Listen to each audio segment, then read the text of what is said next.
L'IA va nous forcer à nous recentrer sur le cœur et peut-être les éléments les plus stimulants intellectuellement de notre métier. Ça va rendre les avocats plus efficaces.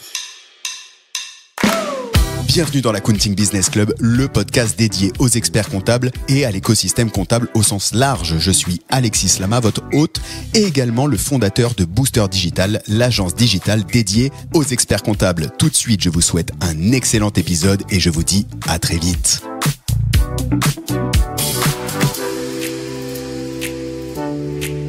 Bonjour à tous et bienvenue dans ce nouvel épisode de l'Accounting Business Club. Un épisode que je suis très heureux, comme à chaque fois vous me direz, c'est vrai, mais très heureux de faire parce qu'aujourd'hui on ouvre un peu plus les chakras. On invite, c'est des confrères, parce qu'on parle de confraternité d'une certaine manière, mais qui ne sont pas experts comptables, qui sont des amis du coup de la profession. Aujourd'hui, on reçoit deux avocats. Je reçois deux avocats que je suis très très heureux de recevoir, qui réinventent le modèle économique en quelque sorte du cabinet d'avocats. On va parler dans cet épisode avec toi Alexandra, avec toi Thomas. On va parler de business model parce que en fait les avocats et les experts comptables à la base facturaient au temps passé et c'est un vrai sujet de savoir comment tu replaces la valeur. On va parler potentiellement d'organisation interne, comment tu fais pour replacer la valeur, comment ça se passe quand tu es sur un modèle d'abonnement avec tes clients. On va parler de culture d'entreprise parce que chez Bold, vous avez quand même une sacrée culture d'entreprise et donc du coup, j'ai envie de savoir comment ça se passe, comment ça s'intègre pour qu'on puisse trouver des bonnes idées. On va parler évidemment d'IA parce que les avocats comme les experts comptables aujourd'hui sont en première ligne et en vrai, tu sais quoi, en te le disant, je sais même pas si les avocats sont pas plus attaqués par l'IA. En ce moment, en tout cas, j'ai l'impression que tous les jours, quand j'ouvre mon LinkedIn, il y a une nouvelle boîte qui a créé un nouveau SaaS basé sur l'IA pour remplacer les avocats. Donc tout ça. Puis en même temps, il y a eu aussi, il y a une certaine forme de concurrence sur les avocats qui est bien ancrée avec toutes les legal tech qui sont arrivées en premier pour vous bousculer. Et d'ailleurs, Bold a pas mal bougé sur le sujet. Donc je suis super curieux d'avoir votre retour sur tout ça. Qu'est-ce qu'on peut voir d'autre? Il y aura plein d'autres sujets qu'on va découler ensemble pendant 1 heure et quart. Est-ce que le programme vous convient?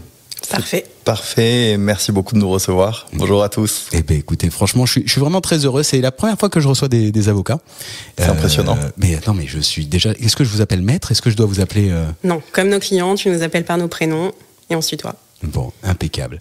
Qui veut se présenter en premier? Allez, Alexandra, pardon. Non, tu peux m'appeler Alex. Merci, je vais t'appeler Alex parce qu'on se connaît, donc je me permets. On se connaît un petit peu.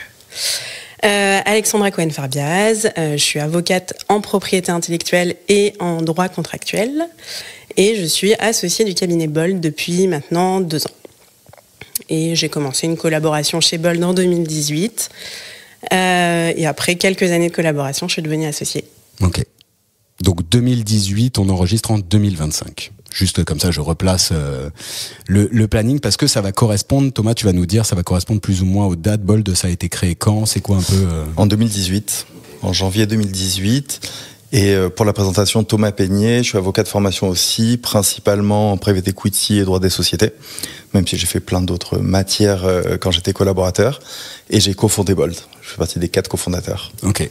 C'était quoi le constat à la base, tu vois, qui a mené à la création de Bold? Si vous étiez les 4 avocats, donc j'imagine que vous évoluiez. Alors, je me permets de replacer le contexte. 2018, c'était le moment de la Startup Nation à fond. Il y avait The Family qui cartonnait. On voyait beaucoup d'images. Il y avait tout le monde qui voulait se lancer sa boîte. Et je me souviens vous avoir vu popper à ce moment-là où, tiens, le modèle, c'est déjà votre com est super clean, était déjà super clean, ce qui veut dire qu'il y a quand même un sujet de marketing, même sur le sujet des avocats. Et puis après, vous arriviez avec cette offre par abonnement. Est-ce que tu peux nous replacer un peu le modèle? C'est quoi? Qu'est-ce qui a mené à la création? Ouais, alors en fait, avant la création de Bold, ça fait déjà près de 10 ans que un de mes associés, Serge Vatine, et moi qui étais son collaborateur, Éléonore aussi, qui est une des cofondatrices, qui était associée de Serge, on travaillait pour les entrepreneurs. Donc on accompagnait déjà des entrepreneurs. On les accompagnait sur la vie courante, que ce soit en droit social, contractuel, levée de fonds et secrétariat juridique. Et ça fonctionnait assez bien. On avait accompagné les premières boîtes de The Family, puis les différentes boîtes qui sont rentrées dans le programme. Mais on arrivait à un constat où la relation était compliquée à cause du modèle économique des avocats. facture au temps passé, c'est contre-intuitif, c'est pas transparent, donc ça crée de la défiance en permanence. Et donc, on passait énormément de temps à justifier de nos temps. C'est quoi une heure d'avocat? Pourquoi est-ce qu'on a passé 3 heures, 6 heures sur un dossier? Et en fait, on parlait autant d'argent que des problématiques de nos clients. Donc ça, c'était plus possible. Quand 1134 s'est arrêté parce qu'il y a eu une scission entre cofondateurs. 1134, du coup, c'était le nom du précédent cabinet dans lequel Serge était associé et j'étais collaborateur. On a décidé de créer un nouveau cabinet avec la volonté de réaligner nos clients et nous au travers notamment du business model. On savait pas par quel bout le prendre. On a réuni beaucoup d'entrepreneurs clients à travers des petits déjeuners et rendez-vous pour définir c'est quoi le cabinet d'avocats idéal pour eux. Et ce qui revenait sans arrêt, c'était que le temps passé fonctionnait pas du tout pour les accompagner. C'était un frein à l'accompagnement et donc à l'époque il n'y avait pas encore l'IA, il n'y avait pas encore autant de legal tech, il n'y avait pas autant de sources accessibles en ligne et donc ils se débrouillaient en se faisant passer des modèles, des docatrous, ce genre de choses. Et nous, on avait une volonté, c'était d'accompagner le plus grand nombre d'entrepreneurs possible, d'enlever cette barrière du droit quand tu veux créer ta boîte et te lancer. Et au fur et à mesure de ces rendez-vous, on s'est dit qu'on allait tenter ce que faisaient la plupart de nos clients, parce qu'on avait énormément de boîtes SaaS, c'est-à-dire de créer un modèle à l'abonnement qui soit un véritable abonnement, parce qu'avant on faisait de l'abonnement, mais limité en nombre d'heures. C'est-à-dire que tu avais un abonnement que tu payais tant pour 30 heures maximum. Okay. En réalité, c'est du temps passé. C'est du temps passé déguisé, quoi. Voilà, c'est pas de l'abonnement. Donc on s'est dit, on va tenter de créer un vrai abonnement illimité qui couvre tous tes besoins courants. C'est-à-dire que il y a peu de choses qui vont potentiellement pas t'arriver qui sortent de l'abonnement. Est-ce que ça veut dire qu'en fait tu scopes presque à l'inverse, c'est-à-dire tu dis voilà ce qui n'est pas compris, tout le reste c'est dedans. Tout ce qu'on sait faire est dans l'abonnement, sauf des choses ponctuelles qui peuvent ne jamais t'arriver. Une levée de fonds, M&A, des contentieux, mise en conformité RGPD, certaines choses comme ça qui sortent du scope de l'abonnement, tout le reste est dedans. Ce qui était super compliqué. Donc ça, très vite on s'est aligné en se disant ça répond à un véritable besoin qu'on a au quotidien avec nos clients. Ce qui était très compliqué, c'est de le pricer. Parce qu'on s'est dit, ça peut pas être un prix monstrueux parce que sinon personne va s'abonner. Ça peut pas être trop bas parce que, mine de rien, on a des avocats en face et qu'il faut payer des avocats et que ça coûte un peu cher. Ou en tout cas, il y a encore beaucoup d'humains, encore plus à l'époque, en 2018. Et donc, il faut rentabiliser le modèle. Et ça, c'était très compliqué. On est tombé sur un prix qui était à l'origine 600 € hors taxe par mois pour les sociétés qui viennent de se lancer, en se disant on va peut-être perdre un peu d'argent au début, mais ça reste accessible pour beaucoup de boîtes.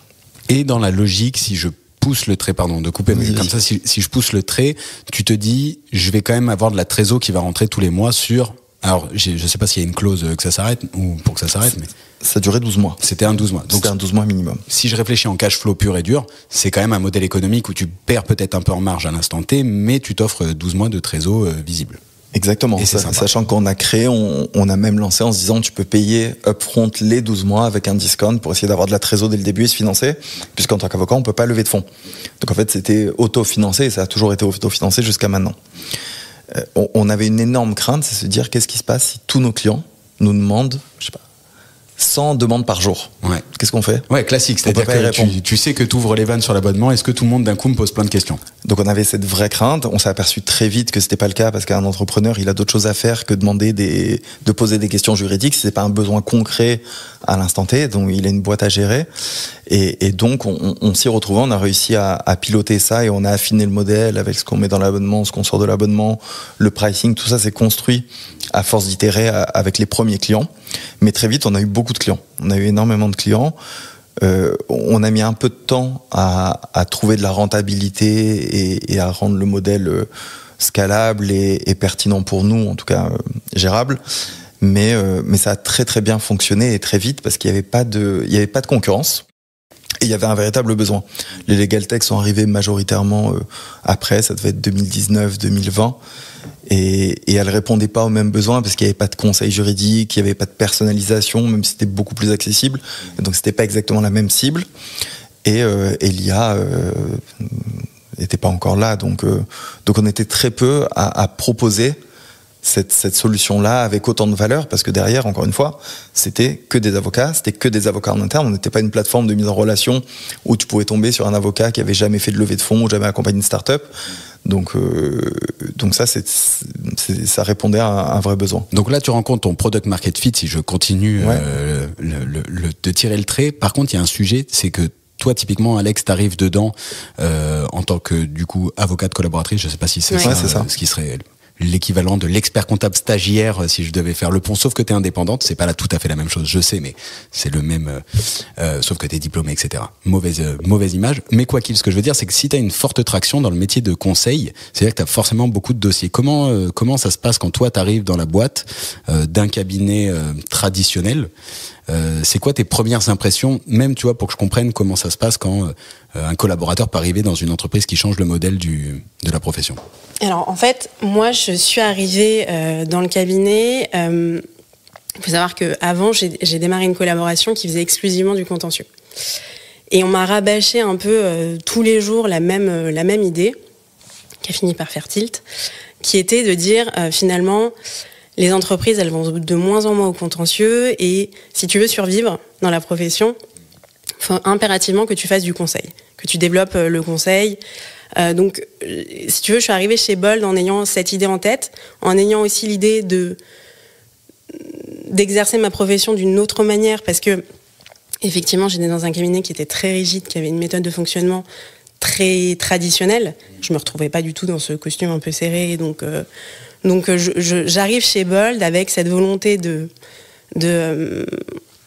d'exercer ma profession de manière différente, et on me dit un truc à l'entretien, on m'a dit chez Bold, quand tu vas devenir collaboratrice, si tu deviens collaboratrice ici, tu verras que on a une façon d'interagir avec les clients qui est totalement différente. On place le conseil au centre de notre métier, et donc avec cet abonnement illimité, effectivement, on interagit beaucoup avec le client, ce qui fait que on a une vraie valeur ajoutée puisqu'on partage beaucoup d'informations, et donc le conseil qu'on leur donne est beaucoup plus valorisé. On a une relation privilégiée. Donc j'arrive vraiment dans cette optique-là d'exercer ma profession d'une manière différente, et effectivement c'était la promesse qui était faite, et la promesse a été tenue, puisque chez Bold on exerce effectivement de cette manière où on interagit quasiment tous les jours avec les clients, et on peut valoriser le conseil qu'on leur donne parce qu'on a cette relation privilégiée. On va creuser après le côté organisationnel, parce que ça peut toujours faire peur, comme tu l'as dit. Tiens, j'ai la carte blanche, je peux t'appeler, je peux t'écrire directement. Est-ce qu'il a votre WhatsApp? Auquel cas, je sais que ça peut devenir l'enfer. Mais juste, si tu as une forte traction à ce moment-là, le start-upper et tu vois, quand j'en discute avec des experts comptables, à peu près ce qu'il y a de pire en termes de clients, puisque c'est très ingrat, ça demande beaucoup de choses, tout de suite, tout le temps, avec de gros enjeux, c'est rapide du tac au tac, et puis après, une fois qu'il a passé la problématique, il peut être passé à autre chose. Comment, toi, tu gères en orga, comment vous êtes organisé dès le départ pour faire face à toute cette demande de clients? Donc, j'imagine que vous avez une vague de recrutement ou des recrutements qui sont en constant, mais en même temps, il y a un process, puisque le métier, il est pas fait enfin, le métier est le même, mais l'organisation de la façon de répondre n'est pas la même que dans les cabinets. Comment vous êtes organisé? Alors, ça permet aussi de compléter ce que disait Alexandra, parce que c'est très lié.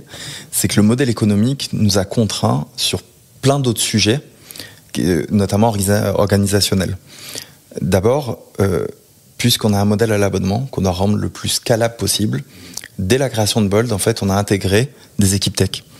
Donc, on a tout de suite eu un associé qui est CPO, et donc qui vient pas du monde du droit, qui a fait une école de commerce et qui travaille, qui nous avait vendu le logiciel qu'on utilisait en tant que CRM.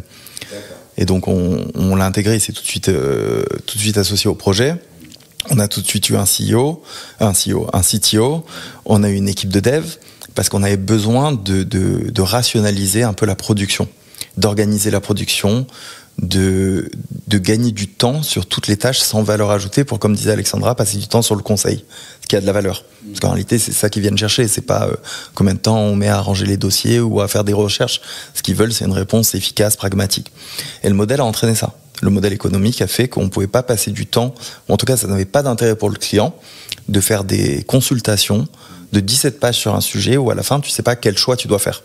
Nous on est vu comme, et c'est ça qu'on fait aussi, on a un outil d'aide à la décision, donc on doit faire nos recherches, on doit être très au clair sur la réglementation, sur ce qui est possible de faire, quels sont les risques, les différentes alternatives, et le risque associé à chaque fois, pour que les dirigeants, les chefs d'entreprise, puissent décider en connaissance de cause. Et après, tu décides en fonction de ton appétence au risque.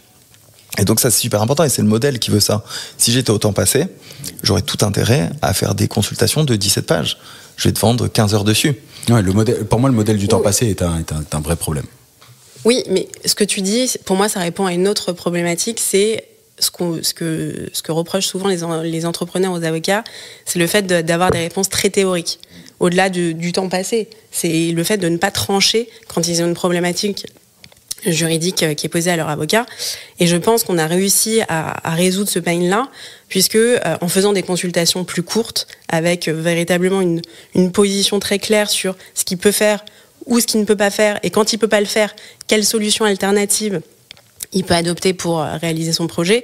Je pense qu'on répond à ce pain de conseils inutilisables qu'ont souvent les entrepreneurs. Ce qui est un peu différent de ce que tu disais sur le temps de traitement des demandes, puisqu'effectivement l'abonnement illimité permet au client de générer un certain nombre de demandes. Et donc nous, grâce à notre tech, et donc les développeurs qui ont mis en place une plateforme pour traiter les dossiers le plus rapidement possible, c'est plutôt sur le début de la demande. C'est-à-dire que quand le client vient nous voir en disant « voilà, j'ai telle problématique », grâce à cette plateforme, tout le temps de traitement du début du dossier est gagné grâce à la technologie qu'on a mise en place. Grâce à toute la base de connaissances que maintenant tu as engendré. En fait, c'est quoi? C'est un système de ticketing? C'est exactement ça. On fonctionne comme une boîte tech, avec un système de ticketing. Alors évidemment, ça c'est le début. Après, on est mis en relation avec un avocat et l'humain est au cœur des relations entre clients et avocats. Mais si tu veux, le temps de traitement avec ce système de ticketing nous permet de traiter l'affluence de tickets qui est assez important au quotidien. Oui, et puis cette tech permet aussi d'avoir tout l'historique des dossiers, d'avoir des interactions beaucoup plus faciles parce que tout est recensé ou centralisé au sein d'une interface et il n'y a pas à rechercher dans ses mails qui a parlé de quoi sur tel sujet à quel moment. Retrouver toutes les pièces jointes, d'avoir des dashboards par société en fonction de où ils en sont, à quel stade de développement, leur cap table, que ce soit l'actionnariat ou même les registres du personnel, ce genre de choses. Donc ça doit nous aider à travailler plus efficacement en interne, de faciliter la relation avec le client parce qu'il y a tous les salariés pour être onboardés sur la plateforme et donc avoir accès aussi au conseil juridique pour pas que le dirigeant soit goulot d'étranglement, à devoir centraliser les demandes, les renvoyer à l'avocat, être le passe-plat pour envoyer aux salariés. Et donc cette interface permet de travailler plus efficacement, plus vite aussi. Et tout ça, ça répond à la question que tu as posée sur l'organisation aussi en interne. C'est-à-dire que la tech est un élément central chez nous et on va continuer et on travaille, on va y venir sûrement tout à l'heure avec toutes les nouvelles technologies et donc l'IA aussi pour optimiser notre travail. Et à côté, on a dû mettre en place énormément de process et une manière de travailler très uniforme dans le cabinet pour que ce soit pertinent avec l'abonnement et que un client qui vienne chez nous, qui travaille avec un collaborateur ou un autre dans une autre matière 3 mois après, qu'il ait une expérience cliente qui soit très similaire. Une manière de parler, une manière de conseiller, beaucoup d'acculturation sur l'écosystème, ce qui se fait, ce qui se fait pas, de toujours fournir du conseil. Et ça, c'est pas simple parce qu'on a une culture, les avocats, de responsabilité ou de peur de la responsabilité qui fait qu'on se mouille pas trop. On se mouille encore moins quand on est collaborateur et qu'on est jeune collaborateur et qu'on parle à des chefs d'entreprise où il y a des enjeux qui peuvent être super importants au niveau business ou au niveau montant. Nous, on a une culture où on doit donner des positions en permanence. On doit aider l'entrepreneur à décider. Et donc, il faut se mouiller. Et ça, c'est pas simple chez les avocats. Comment tu définirais, en fait, est-ce qu'il y a une définition du conseil, de l'accompagnement? Parce qu'en fait, à partir du moment où je suis en lien direct avec vous, vous êtes mes partenaires numéro 1, quoi. C'est presque, j'ai une question.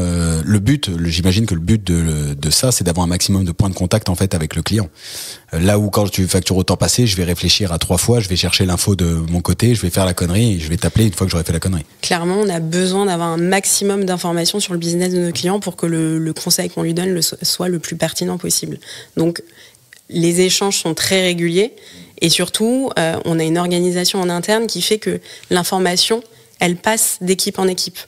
Il y a beaucoup de demandes qui impliquent un certain nombre de matières juridiques, ce qui fait qu'on travaille régulièrement en équipe.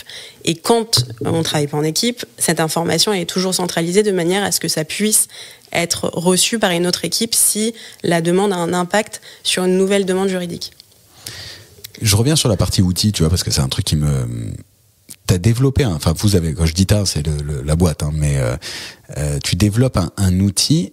Est-ce qu'à un moment tu te dis tiens ok j'ai une boîte de service, j'ai un SaaS, est-ce que je vais vendre ce SaaS aux autres cabinets, est-ce que ça c'est ton asset qui te travaille, est-ce que tu vois si je fais le parallèle avec moi en agence, c'est que là d'autant plus maintenant avec la puissance de l'IA et des agents qu'on est en train de développer, il me traverse de temps en temps l'idée de dire tiens j'ai un petit début et si j'allais le vendre en tant que produit, tu vois, est-ce que c'est un sujet qui s'est posé pour vous, comment?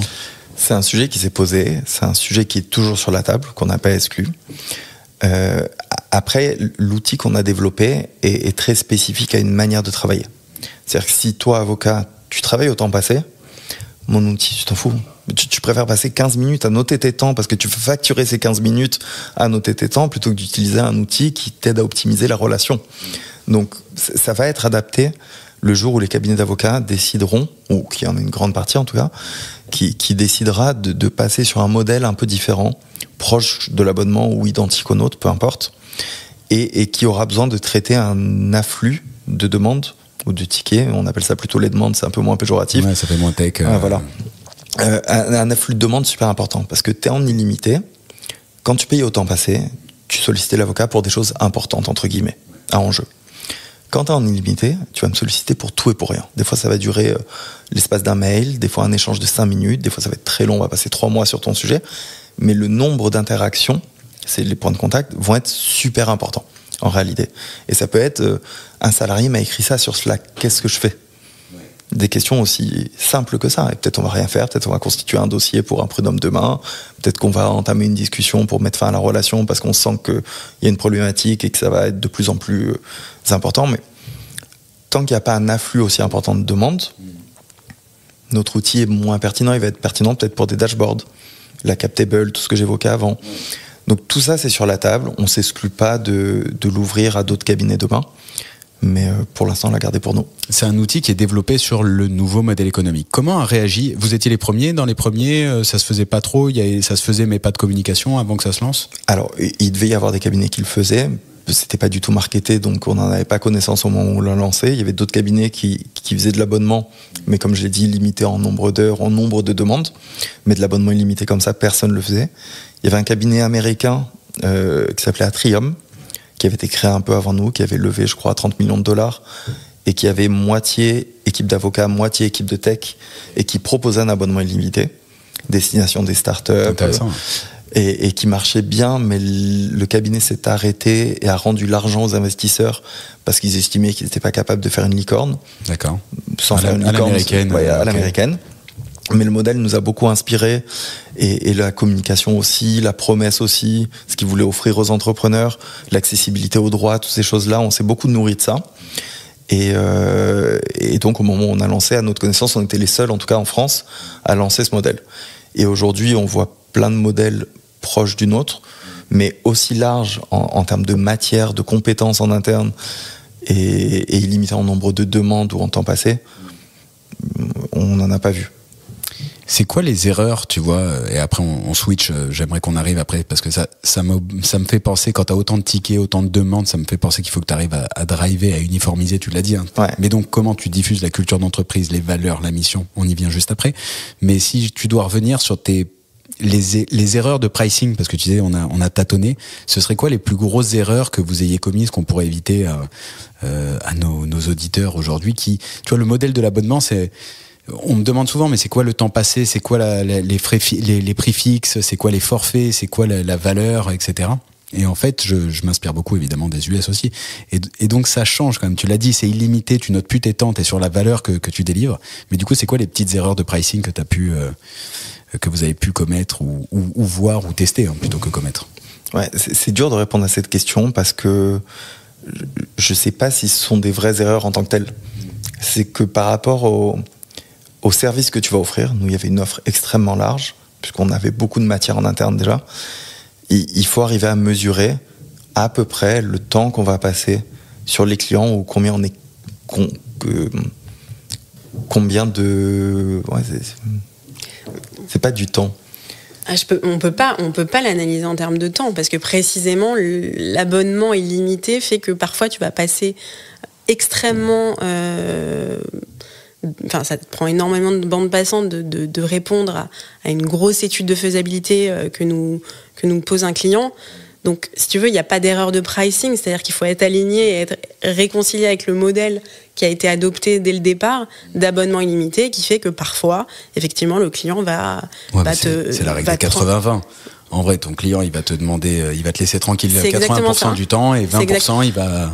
En fait, ça se régule. C'est-à-dire qu'il y a des clients qui vont nous solliciter énormément et qui vont nous prendre 80% de notre bande passante. T'as 20% des clients qui 20% des clients qui nous sollicitent assez peu. Ouais. 80% qui te sollicitent assez peu et 20% qui te sollicitent, je vois ce que tu veux dire. Je ne mettrai pas ces ratios-là, mais en gros, c'est ça. C'est le système est comme ça. Après, c'est une question de ressources mises à disposition des clients versus l'argent qu'ils peuvent rapporter. Donc ça, c'est super compliqué, sachant qu'on a l'abonnement, mais à côté, on fait plein de choses au forfait. Les levées de fonds, les M&A, et donc tout ça permet aussi d'alimenter la machine et de financer l'abonnement pendant les premières années où le montant payé à l'abonnement suffisait pas. Et je pense que c'est comme ça aussi qu'on arrive à adhérer au modèle. Alors je dirais pas adhérer, mais disons que oui, moi, passer énormément de temps avec un client qui paye assez peu par rapport à la bande passante qu'il nous prend, mais à côté de ça, on aura bâti une relation client qui est suffisamment importante et viable pour qu'il nous sollicite aussi sur des opérations beaucoup plus exceptionnelles comme des levées de fonds, des gros contentieux, des choses comme ça. Tu réfléchis d'un point de vue marketing, tu réfléchis en fait en lifetime value, c'est-à-dire que ton client reste chez toi toute la vie de son entreprise, de la première, de la deuxième, de la troisième, parce qu'un entrepreneur qui entreprend une fois, généralement, il y retourne plusieurs fois. Et donc en fait, tu crées cette relation dans le service qui fait qu'en fait, tu le tiens tout du long parce qu'il est à l'abonnement, il pense pas que dès qu'il t'appelle, il y a le compteur qui tourne. En fait, notre enjeu, c'est d'accompagner les boîtes au démarrage souvent, parce que c'est la porte d'entrée la plus facile, elles sont pas encore accompagnées, pendant toute la vie de la société, donc les différentes étapes, levée de fonds et autres, jusqu'au M&A, à la session, et ensuite de recommencer une nouvelle vie avec le même client. Et donc on a beaucoup de belles histoires chez Bold. On a créé la boîte il y a 5-7 ans, et on a fait toutes les levées de fonds jusqu'à l'exit. Et on a accompagné sur l'exit. Et ça, c'est incroyable, et je parle pas au niveau économique, mais en termes d'expérience avec le client et de liens qui sont créés, c'est juste fou. Ouais, de parcours humain, tu te dis, ok, Et on n'aurait jamais pu le faire au temps passé, parce que un entrepreneur, il va benchmarker sans arrêt en se disant telle opération, je la confie à un tel, ou je vais bootstrapper certaines choses parce que j'ai pas les moyens de faire vivre un avocat toute l'année, donc je vais me débrouiller pour faire des trucs. Nous, avec l'abonnement, on partage toutes les étapes de la vie des entrepreneurs. Et tu vois, tu parlais des créateurs, enfin du moins tu les captes à la création. Juste après que vous soyez lancés, tu as toutes les legal tech qui se sont lancées, qui ont fracassé l'idée du prix de combien coûte une création, voire même aujourd'hui l'offre. Je pense que si on veut créer une boîte, ça peut être facilement gratuit. Totalement. Comment ça impacte ton métier, comment ça impacte ton business model à ce moment-là, une telle vague? En fait, ça l'a peu impacté en pratique. D'abord parce que les legal tech s'adressent à un public beaucoup plus large. Ça peut être l'artisan, ça peut être un salon de coiffure qui a besoin de statut et de s'immatriculer. Nous, on s'adresse à une clientèle assez spécifique de start-up, de TPE, PME, avec une dimension un peu innovante ou avec une volonté de croissance ou de forte croissance. Donc on n'est pas sur le même secteur exactement. Et la plupart des entrepreneurs qui sont à Station F ou autres n'ont pas besoin d'une legal tech pour avoir des statuts à trous. Ils allaient le demander à leurs amis, ils allaient le trouver en ligne. Il y avait Jurismatic à l'époque où il y avait des docs à trous. Ils vont pas payer même 30 € pour des statuts à trous. Donc en réalité, et c'est pas ça qu'ils allaient chercher chez nous. Chez nous, ils viennent nous solliciter pour la constitution, mais pour tout le reste après. Et c'est dans l'abonnement, mais c'est une toute petite étape de l'abonnement. C'est ce que j'allais dire. La plupart du temps, ce que proposent les legal tech, c'est des choses que nous on propose, mais ça représente 10% de notre activité. Aujourd'hui, on va accompagner plus les clients sur des points stratégiques, des négociations. Donc, il n'y a pas vraiment de concurrence. Et c'est d'ailleurs des points qui ont souvent été relevés par les clients où, au départ, ils se posaient la question sur la valeur ajoutée qu'on avait par rapport au legal tech.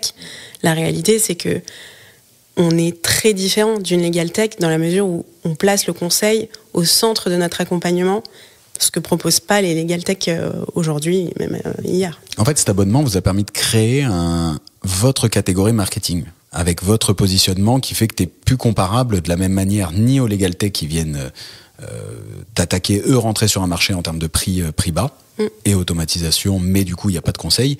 Et de l'autre côté, tu as les avocats qui sont sur la base du temps passé, qui font du conseil, mais que le client pour qui le client n'a pas la même expérience et du coup, il va moins. Et toi, tu t'es créé au milieu. On disait souvent... Pardon. Vas-y.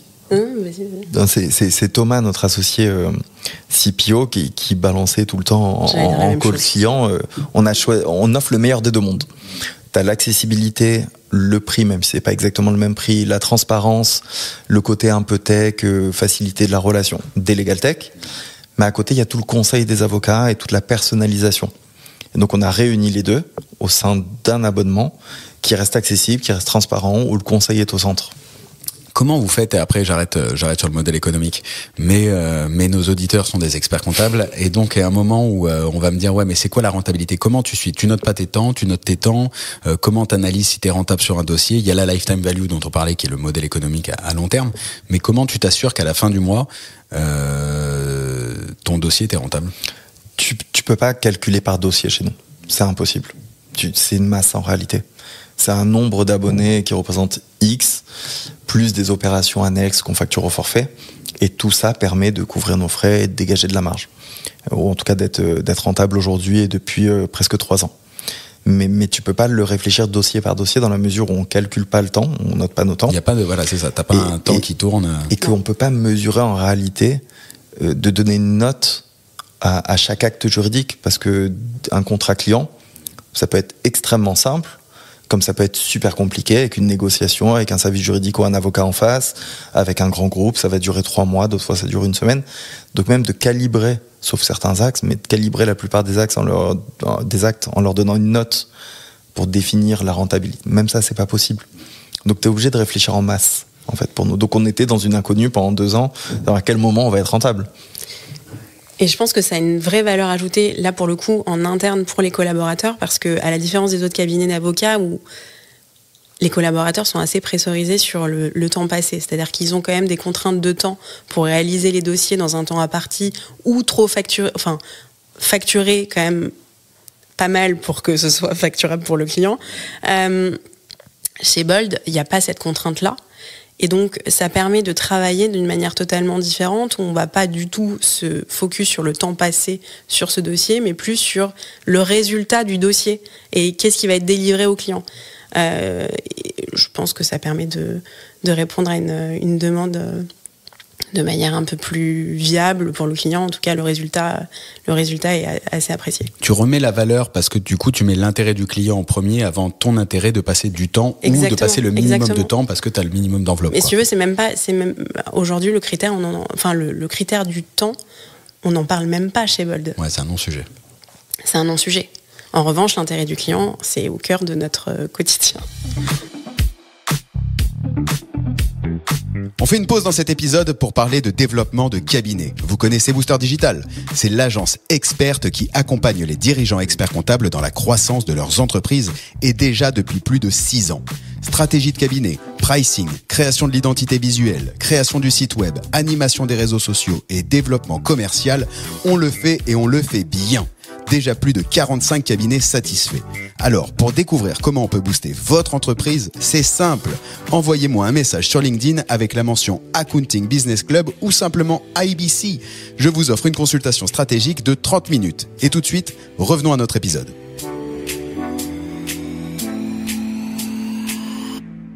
Et comment tu fais pour diffuser, du coup, j'entre dans la culture d'entreprise. Ça, c'est la culture client, c'est...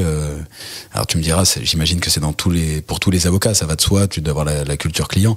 Mais comment tu arrives à le diffuser à ce point? Parce que si je fonctionne au temps passé et que j'arrive chez toi, tu me dis, t'oublies les temps passés, je suis obligé de changer mon mindset d'un côté. Ouais, alors oui, t'es obligé de le changer et sur plein d'autres aspects. Mais sur le temps passé, moi je l'ai vécu quand j'étais collaborateur, c'est un truc qui est très compliqué à gérer. C'est-à-dire que tu dois noter tes temps tous les jours, tu dois au cabinet biler X heures par mois ou par an, et donc des fois tu es obligé de gonfler tes temps pour rentrer dans les bonnes grilles, tu es obligé de gonfler tes temps. Mais il ne faut pas facturer trop non plus, parce que ça veut dire que tu n'es pas assez productif. tu gonfles tes temps pour toucher tes variables, tu te compares aux autres à qui a billé le plus et tu sais que certains trichent. Et au final, le problème, c'est qu'il y a une seule personne qui paye. Même si c'est un peu retranché par l'associé, c'est le client. Et en fait, ça crée un truc catastrophique vis-à-vis des clients, mais ça crée aussi un truc catastrophique entre collaborateurs, où tout le monde se tire la bourre, tout le monde pousse un peu les temps pour avoir sa prime. Et d'enlever cet aspect-là, créer une culture d'entreprise où il y a beaucoup plus de solidarité déjà. Parce que moi, je peux travailler avec Alexandra ou avec d'autres personnes sur un dossier. Il n'y a pas de sujet de qui va biller le plus. On est là pour un résultat, c'est de solutionner la problématique du client. Point barre. Il faut savoir que quand les candidats postulent chez Bold, et quand on leur annonce qu'il n'y a pas cette contrainte de temps, et c'est d'ailleurs relevé par la plupart des candidats en entretien, puisqu'ils ont connaissance de ce truc-là, c'est un vrai soulagement pour eux. C'est-à-dire qu'ils viennent chez Bold quand même avec, en ayant en tête qu'il n'y a plus cette contrainte de temps, mais que, alors je sais pas si c'est contradictoire ou quoi, mais que par ailleurs, il y a une culture d'entreprise qui fait que l'intérêt du client est au centre du traitement des dossiers. Et donc, si tu veux, quand ils arrivent chez Bold, ils ont déjà adhéré à cette culture d'entreprise. Okay, on n'a même pas besoin de leur... Ouais, on n'a même pas... déjà, on le diffuse beaucoup, et puis on n'a même pas besoin de leur demander d'adhérer, puisqu'ils viennent chez nous en ayant conscience que on n'a pas cette contrainte de temps. Donc, c'est une libération pour eux d'avoir ce focus-là sur l'intérêt du client. Et c'est beaucoup plus facile parce qu'en réalité, on a soit des avocats qui ont commencé leur stage chez nous, donc qui connaissent que ce modèle-là. Donc de sortir d'un modèle comme le nôtre, où tu parles en direct avec le client, tu passes du temps, tu peux échanger sur tous les sujets, tu n'as pas habilité tes heures, mais tu solutionnes des problématiques. De passer sur un cabinet un peu différent, c'est très compliqué. Ouais, le chemin inverse est très compliqué. Ouais. Soit on a aussi, et moi c'est ce que j'étais, c'est des avocats qui sont lassés totalement de la manière d'exercer le métier, qui sont cantonnés à certaines choses et qui n'ont pas réussi où on n'a pas laissé plutôt la possibilité d'entreprendre véritablement, parce que ça peut-être on va y venir, mais c'est intéressant, et qui recherchent un modèle différent ou changer carrément de métier. Et donc on a un peu la dernière alternative pour exercer le métier tel qu'il devrait être, et c'est un vrai sujet, parce qu'on est avocat, on oublie qu'avocat, c'est un entrepreneur, en réalité, profession libérale, tu dois créer ta structure, tu dois développer ta clientèle, faire du marketing, manager une équipe. Et à la fac de droit, on n'apprend qu'à lire des codes. On n'apprend pas le marketing, on n'apprend pas le commercial, on n'apprend pas le RH, on n'apprend rien à la compta, on n'apprend rien. Et tout ça, on n'y a pas accès. Non, on n'y a pas accès dans les cabinets tradis, sauf à avoir une clientèle perso et se faire la main sur ses propres clients. Mais on l'apprend pas, les cabinets le transmettent pas nécessairement, parce que sinon ça fait beaucoup trop d'avocats qui pourraient être libres d'aller monter leur propre structure. Et ça, c'est compliqué. Et c'est pour ça qu'il y a beaucoup d'avocats qui n'arrivent pas à lancer leur propre structure. Chez nous, ils ont accès à beaucoup d'aspects de ce que devrait être la profession d'avocat, et se faire la main, et quitte à ce qu'ils montent leur cabinet après. C'est ce que j'allais te demander. En fait, c'est une école, parce que c'est une profession très libérale, c'est ça, c'est-à-dire que je suis diplômé d'avocat, je viens chez toi, je suis chez toi, mais je suis libéral. Ils peuvent avoir leurs clients perso. Ouais. Ils peuvent développer leurs clients perso. Il y a les Bold est le plus gros client, puisqu'on paye la même chose tous les mois. On est le plus gros client de tous nos avocats. Et à côté, ils ont la possibilité d'avoir des clients perso. D'accord. Et c'est là où tu dis que ça peut être une belle école, parce que mine de rien, ils sont chez toi, ils voient, enfin chez Bold, ils voient le développement, ils comprennent le modèle économique, et si demain ils veulent aller le répliquer, ça peut pas se franchiser. C'est trop. Alors ça pourrait. Ça pourrait. Mais pour répondre à ta... Appelez-moi si vous allez chercher quelqu'un. Ça peut se franchiser, mais pour rebondir à ce que tu viens de dire, la réalité c'est qu'aujourd'hui, les collaborateurs qui partent de chez Bold montent la plupart du temps leur cabinet. Parce que Bold leur offre cette culture-là d'entreprendre, et donc ils ne se voient pas retourner dans un cabinet classique dans lequel ils seront collaborateurs très certainement sous les fifs d'un associé qui sera en front vis-à-vis du client. Nous, on offre cette possibilité d'être en totale autonomie avec le client, et donc c'est impossible de revenir en arrière. Alors ça peut être possible, mais en tout cas c'est des histoires c'est des cas très spécifiques. Mais du coup il y a du turnover, enfin comment parce que du coup faut réapprendre à chaque fois. Alors t'as toute ta base de connaissances, d'où l'importance d'avoir toute ta base de connaissances du client dans ton outil, comme ça au moins tu sais que la personne qui arrive elle a tout de suite accès à la connaissance. Mais faut reformer à votre méthodologie sans arrêt. Ouais. Sans arrêt. Non, il y a du turnover qui est naturel, on peut pas associer tout le monde. Et donc, à un moment donné, certains collaborateurs vont se poser la question de monter leur structure ou d'aller en entreprise ou de faire autre chose, ça arrivait aussi. Donc, ça, c'est assez normal, mais on a un temps passé chez Bolt qui est beaucoup plus important pour un collaborateur que dans un cabinet tradi.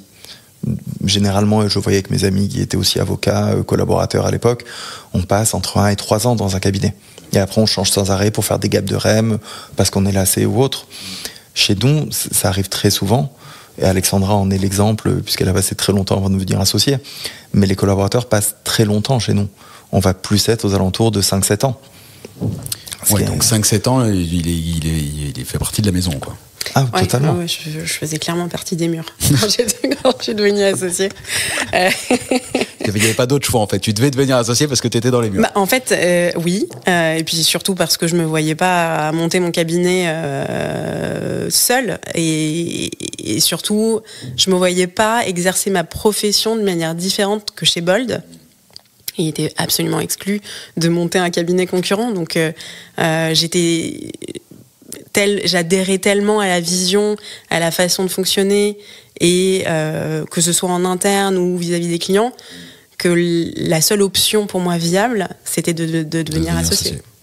Comment tu fais ? C'est quoi les actions marketing, ou enfin pas marketing, mais marque employeur, culture d'entreprise que tu mets en place pour arriver à fidéliser les talents? Parce que au final, c'est ça, hein, l'idée, c'est que tu dois garder des talents, tu as une forte concurrence, en plus des talents qui peuvent être libéraux, donc qui peuvent être libres. Qu'est-ce que tu mets en place? C'est quoi les bonnes pratiques que vous avez mis en place chez vous? Qui viennent du coup du monde des startups, j'imagine, donc c'est pour ça que c'est intéressant. Totalement. Ça vient à 100% des startups, mais c'est pas nécessairement les pratiques, c'est la conséquence pour moi. C'est plus l'état d'esprit qu'on a inculqué, ou l'ADN de Bold, avec énormément de liberté. Et liberté, c'est pas liberté de venir habiller comme on veut, ou quand on veut, aux horaires qu'on veut. On est peu regardant sur ce genre de trucs, tant que c'est dans l'intérêt du client, ou en tout cas ça préjudicie pas à nos clients, mais c'est plus la liberté de réfléchir, d'interagir, de challenger les choses. Et en fait, on crée des entrepreneurs ou des avocats entrepreneurs chez nous où, quelle que soit la seniorité, ils vont pouvoir échanger avec les clients, ils vont pouvoir challenger une stratégie, apporter leur pierre à l'édifice, ils vont pouvoir toucher à plein d'autres choses que le droit, c'est-à-dire qu'ils peuvent faire du mentoring auprès d'incubateurs, accélérateurs, ils peuvent organiser des events, ils peuvent lancer des projets en interne aussi, que ce soit du process, que ce soit de la formation interne. Il y a 1 milliard de sujets, on a toujours plein de choses à faire, et on fait participer les collaborateurs sur le volontariat. Ils peuvent toucher un peu au marketing, ils peuvent participer aux sales, ils apprennent véritablement le métier d'avocat, et ce que font nos entrepreneurs, ils ont les mêmes problématiques que nos clients en réalité au quotidien. Donc on crée un espace de grande liberté, avec beaucoup de responsabilités, parce que c'est la contrepartie. En réalité, si t'es très libre, il faut être responsable, sinon ça peut pas fonctionner. Et je pense que ça plaît et que ça n'existe pas dans les autres structures. En fait, on a souvent la question qui revient, notamment en entretien, quel est le plan de carrière d'un avocat collaborateur chez Bold. Et moi, je sais qu'en entretien, je réponds toujours la même chose, il n'y en a pas.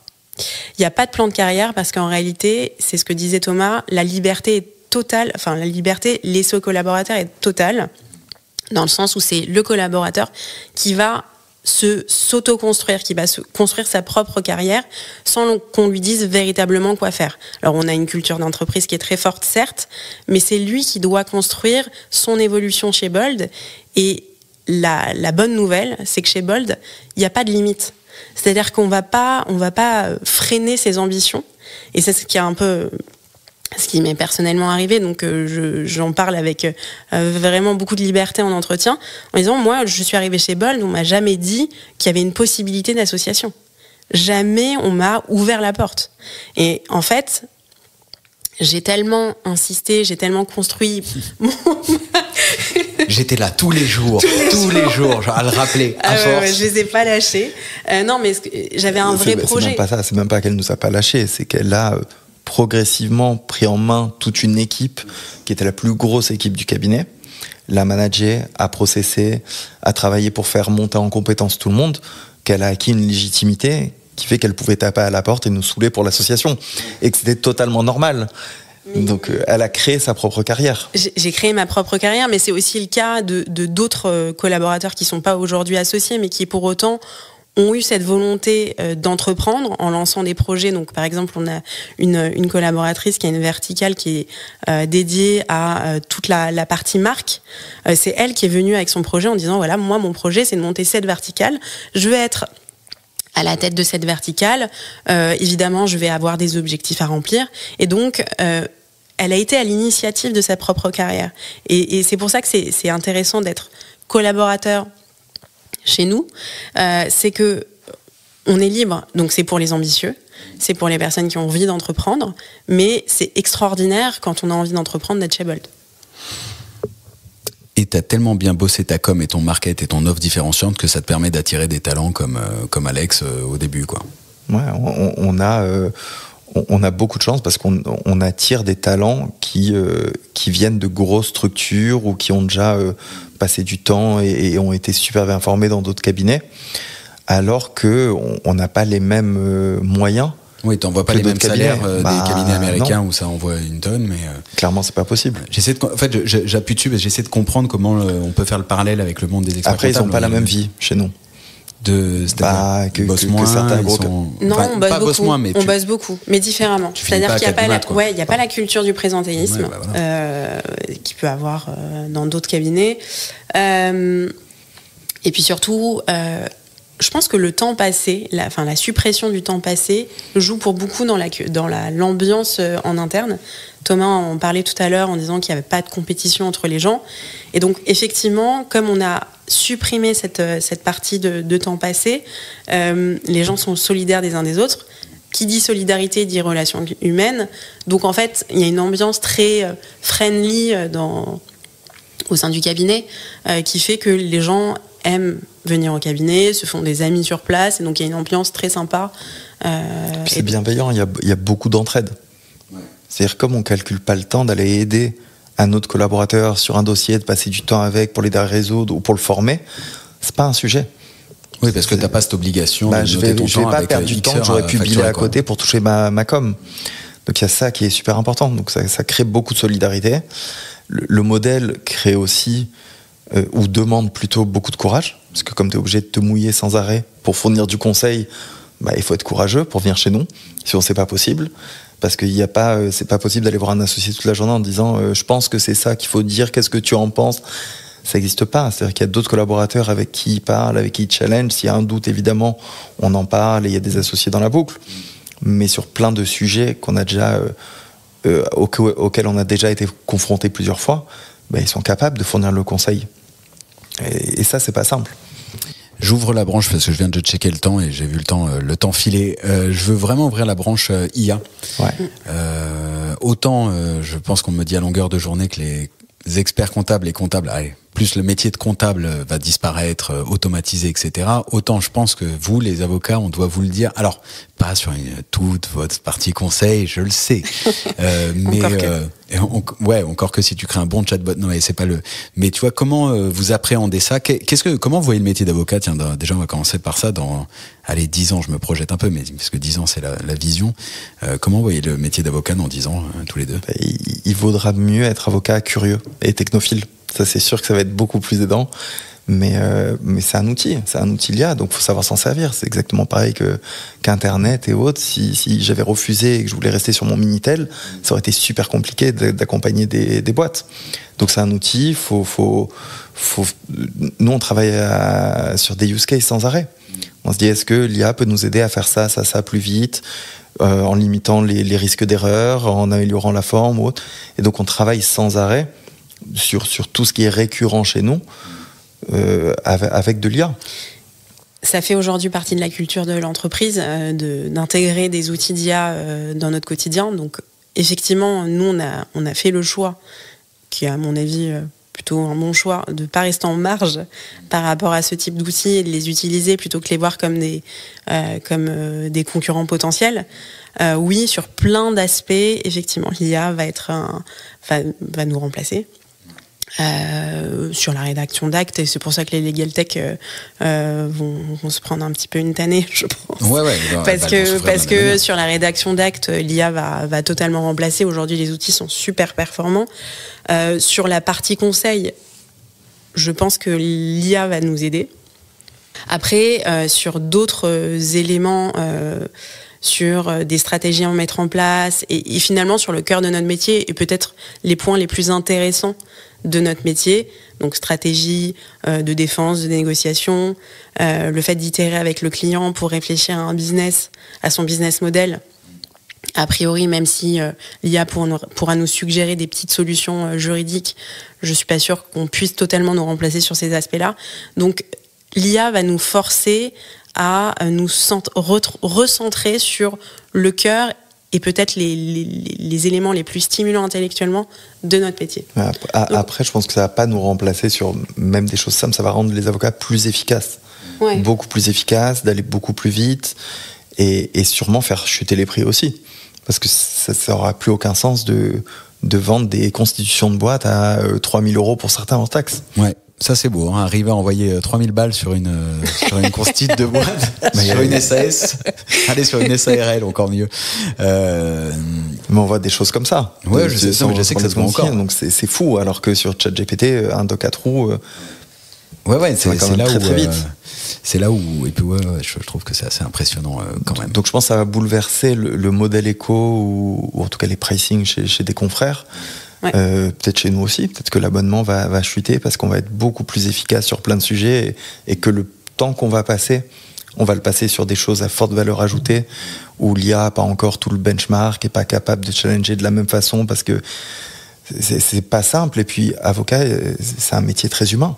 C'est ça, tu t'adaptes à ton interlocuteur aussi. Hein. Et puis à un moment, je viens t'appeler. Tu crées des liens. Je viens t'appeler parce que c'est toi. C'est-à-dire que je te parle de mon sujet que tu as déjà vu potentiellement ailleurs, au même titre qu'un expert comptable, je l'appelle parce qu'il connaît certains sujets. On devra toujours parler aux humains. Moi, je pense qu'on préfère avoir du conseil des humains, mais que l'humain aille plus vite et soit moins cher, ce sera apprécié par tout le monde. Ouais. Ou du moins que tu replaces la valeur. Et du coup, le fait d'être sur le mode abonnement avec un maximum de points de contact parce que la personne, elle se dit pas que dès qu'elle te demande quelque chose, elle lance un compteur, ça fait que t'es plus à même à garder ta relation et ça fait que t'es plus à même à rentrer directement en contact sur un plus gros sujet. Ouais, donc en fait, tu gardes la relation. Et puis tu comprends comment les clients fonctionnent aussi. Moi, à force de travailler avec toi, je connais ton appétence au risque et je sais que cette solution est beaucoup plus adaptée à toi. Et puis j'ai tout ton historique aussi. Qu'est-ce que vous utilisez du coup comme IA chez vous ? On teste tout. Ouais. Vraiment tout. Et notre équipe dev passe son temps à itérer sur les différents outils pour choisir le plus adapté. Mais non, on est passé par tous les outils que tu connais par cœur. Gemini, on utilise Claude, on utilise GPT, évidemment. GPT énormément, je pense. En respectant la confidentialité. Mais ouais, ça fait partie des outils qu'on utilise sur absolument tout, que ce soit les comptes rendus quand on est en call client ou des questions un petit peu plus simples quand les clients nous posent des questions simples. Alors c'est pas toujours très fiable, mais ça nous permet d'avoir une première idée. On vérifie nos actes aussi pour éviter les petites fautes de frappe, les petites coquilles. Et après, on utilise aussi, parce qu'on reste une entreprise, pour notre gestion interne. C'est-à-dire qu'on l'utilise pour le marketing, on l'utilise pour les sales, on a plein de use cases en interne qui ne sont pas nécessairement de la prestation fournie à nos clients. Ouais, on a une boîte à gérer. Exactement. Et donc, on l'utilise beaucoup en interne. Ouais, donc vous êtes vraiment augmenté, quoi. Tu l'as pris pour augmenter, en fait, la boîte et les collaborateurs, plus que comme un outil pour remplacer. Mais quand même, si tu as toute la base de données, enfin, tu vois, je repense parce que on a fait une soirée chez Alan, dédiée aux experts comptables, sur comment eux, ils utilisent l'IA. Et tu vois, il y a un truc que j'ai trouvé exceptionnel. Alors, je pense qu'ils ont construit la boîte avec ça déjà en tête dès le départ, tu vois, mais cette culture de l'écrit que vous avez forcément aussi chez vous, avec l'accès à toute cette base de données qu'ils ont de toutes les réunions, de tous les meetings, de toutes les prises de décision, de tous les développements, etc. Et maintenant, ils ont, du coup, eux, ils utilisent Dust, mais il doit y avoir du Mistral aussi, etc. Et tu vois, cette capacité, une fois que tu as toute cette donnée qui est bien organisée, de monter des IA avec des agents qui viennent chercher la donnée, je pense que sur le modèle abonnement, ça me semble incroyable, quoi. Ah, c'est sûr. C'est sûr. Surtout que je pense que l'IA est très forte pour analyser de la donnée. Beaucoup plus aujourd'hui que pour générer des actes. Ouais, vas-y. Non, mais c'est effectivement l'objectif à terme, c'est ce que disait on en parlait tout à l'heure, on centralise beaucoup les informations, pas forcément sur nos clients, mais sur les questions qui nous ont déjà été posées. Ouais, les questions récurrentes, bien sûr. Voilà, qui sont récurrentes. L'idée à terme, c'est forcément d'avoir une IA qui peut générer une réponse sur des choses sans valeur ajoutée. Ouais, ta question de base qui revient comme ça, où tu sais que la réponse, tu l'as faite 50 fois. Exactement. Ça va les piocher, ça va remettre dans le contexte avec le dossier du client et ce sera nickel. Et si besoin de parler à un avocat, ça t'envoie la demande. Sauf que ça va peut-être l'envoyer chez nous à l'avocat en premier, qui repasse dessus avant de l'envoyer au client, mais ça mâche le travail. Ça sera nécessaire pour vérifier s'il n'y a pas une mise à jour, des choses comme ça. Mais quoi qu'il arrive, effectivement, c'est un gain de temps énorme pour l'avocat qui va être en charge de la demande. Ouais. Combien vous êtes aujourd'hui chez Bold ? On est à peu près 80, mais parmi les 80 personnes, il n'y a pas que des avocats, évidemment, puisqu'on a une équipe marketing, une équipe tech, une équipe administrative. On est expert comptable. On a des experts comptables. Vous voulez qu'on ouvre la porte des experts comptables ? C'est beau de m'ouvrir la porte des experts comptables maintenant, sur la fin. Comment ça s'est passé l'association avec les experts comptables et est-ce que vous y avez mis la même offre ? Ça s'est très bien passé, mais c'est un métier différent qu'on a appris à force de le pratiquer. L'offre existait déjà chez les experts comptables puisque c'est un abonnement qui dépend de la taille de la société qu'on paye annuellement pour le suivi comptable sans nécessairement rapport au temps passé. Ok, ça c'était dans le cabinet avant ou le cabinet quand vous l'avez lancé ? Dans la plupart des experts comptables, c'est qu'on paye pas nécessairement le temps passé. Moi, avec mon expert comptable, par exemple, ça a toujours été ça. Je suis pas. Il y a un suivi, alors pas toujours, mais dans une grande partie, t'as quand même un suivi des temps. Et à la fin, t'as l'analyse du Boni-Mali. Ouais. Et soit t'es en. Il y a un petit rattrapage. Ouais, soit tu peux avoir une 5e facture. Mais le modèle était plus simple à adapter pour les experts comptables. Bien sûr, les grilles sont différentes, le pricing est différent. Après, expert comptable, on a pris le travail un peu différemment, c'est que tout ce qui était écriture au quotidien, tout ça a peu de valeur ajoutée parce que c'est traiter le passé. Et donc même pour l'entrepreneur, de lui demander de justifier ce qu'il a fait il y a 6 mois et est-ce que c'est un resto pro, ça n'avait aucun intérêt. Ce qui comptait, c'était de construire son business pour demain. Et donc on a mis toute la valeur sur plutôt le métier de CFO externalisé. Et donc on fait de l'expertise comptable, mais de manière plutôt traditionnelle, même si le modèle économique est peut-être un peu différent. Par contre, où on veut passer beaucoup de temps à créer de la valeur et qui demande beaucoup d'humains, et donc on y va progressivement, c'est sur le conseil. Et t'as créé, c'est la même offre sur du CFO part-time en abonnement ou là t'es au TJM Alors on a commencé au TJM et en fait on a créé un abonnement où il n'y a plus de notion de TJM parce que même problématique que chez les avocats. Ah, intéressant, ça recoupe. Ouais. Du coup, Anthony Guez, faudra que tu écoutes cet épisode, je te l'envoie dans la foulée. Ok, super intéressant. Et donc, avocat, expert comptable, vous avez développé un outil SaaS. C'est quoi Bold dans 10 ans ? C'est de continuer à rajouter des verticales où on sent qu'il y a un vrai besoin chez nos clients et qui sont complémentaires à ce qu'on fait aujourd'hui. C'est de grossir. On veut encore plus de clients, étoffer nos offres et s'élargir à aussi une plus grande typologie de clients. C'est-à-dire qu'aujourd'hui, on a commencé en accompagnant beaucoup de startups, beaucoup d'entrepreneurs. Aujourd'hui, on s'est beaucoup diversifié. On a des PME, des TPE, toujours avec un état d'esprit ou une croissance qui est un peu similaire à des startups, même s'il n'y a pas les notions de levée de fonds ou d'hypercroissance. Mais on veut toucher un plus large public. Et donc, c'est sur ça qu'on travaille aujourd'hui. Magnifique. Est-ce que vous voulez rajouter quelque chose ? Est-ce qu'on a fait le tour de tous les sujets qui étaient je pense qu'on a fait un bon tour, hein. Honnêtement, je trouve que le fait de rentrer sur un marché, changer les codes, repenser le nombre de points de contact dans un monde où tu vas être de plus en plus automatisé, de plus en plus impersonnel en fait, avec une montée en puissance, et puis tu vois, quand on parle aux IA, ça finit par devenir, enfin, on leur donne des petits noms, chat, et puis après, tu vois, t'arrives sur des questions où t'as des conversations avec du deep research et tu peux creuser. Donc, tu vois, tu te déshumanises au max, alors que le modèle d'abonnement que vous avez mis en place t'oblige à avoir un maximum de relations, de points de contact, et ce qui te maintient, en fait, après, sur les vrais conseils, accompagnement, parce qu'au final, si t'as en ligne directe, c'est quoi d'ailleurs? C'est un formulaire, parce que je vous ai pas demandé tout à l'heure, mais en termes de stack d'outils, sans demander le nom, c'est votre outil, mais moi, en tant que client, j'ai quoi? J'ai un formulaire, je suis sur Slack. Ah non, c'est l'accès à un CRM. C'est l'accès à une plateforme sur laquelle vous êtes de votre côté, et moi je suis exactement. Okay, c'est un espace client partagé. Ouais. Et tu formules la demande avec un champ libre qui est adressé automatiquement à une équipe du cabinet en fonction de la demande que tu et après ça arrive chez vous et vous, ça part en prod. Exactement. Magnifique. Écoutez, merci beaucoup d'être venu nous raconter tout ça. Si on veut vous retrouver sur LinkedIn, Alex, tu publies très régulièrement. Oui, à peu près 2 fois par semaine. Très active. Grâce à quelqu'un de très bien. Très active sur LinkedIn. Donc on mettra ton profil. Thomas, pareil. LinkedIn, mail. On a très facile d'accès. Ouais. Vous avez aussi un site, évidemment, on mettra toutes les ressources en description, et je vous donne rendez-vous pour un prochain épisode, tu vois, parce que c'est typiquement le genre d'activité que je suis curieux de suivre dans le temps. Il n'y a pas de levée de fonds, tu m'as dit possible, mais vous auriez pu. Non, là je vais repartir sur 1 heure d'émission. Je l'arrête maintenant, sinon après je vais la creuser sur d'autres sujets. Non, en tout cas, c'était un vrai plaisir de vous recevoir. Franchement, merci beaucoup. Et si l'épisode vous a plu, vous savez ce qu'il vous reste à faire. Mettez 5 étoiles sur la plateforme de votre cœur, mais surtout partagez-le au plus grand nombre. Je vous dis à très vite pour un prochain épisode. Ciao.